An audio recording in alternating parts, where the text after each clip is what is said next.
దేవి నవరాత్రుల్లో అమ్మవారి కోసం చేసే ఇంకో ప్రసాదం అండి ఇది దద్దోజనము.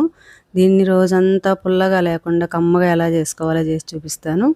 దీనికోసం ఒక కప్పు రైస్ తీసుకున్నానండి. శుభ్రంగా 2-3 సార్లు కడిగి ఒక కప్పు రైస్కి 2.5 కప్పు వాటర్ పోసి ఉడికించుకోవాలి మెత్తగా.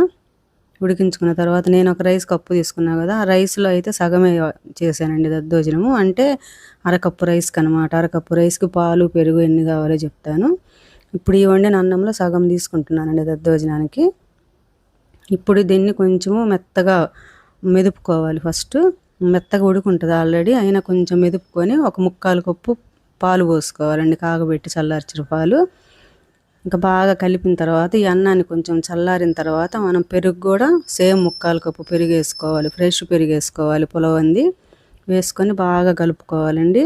మనకి ఇవి ఇంత లూజ్గా రావాలన్నమాట 2 వేసి కలిపినప్పుడు. ఇప్పుడు మనం టేస్ట్కి తగ్గట్టు ఉప్పు వేసుకోవాలి. దీంట్లోకి ఉప్పు వేసుకొని కలుపుకొని ఆయిల్ వేసుకోవాలండి బాండీలో. తాలింపు గింజలన్నీ అవి కొంచెం వేసుకొని లైట్గా వేపుకోవాలి. ఆయిల్ కూడా కొద్దిగా ఒక 1/2 టేబుల్ స్పూన్ అయితే సరిపోతుంది.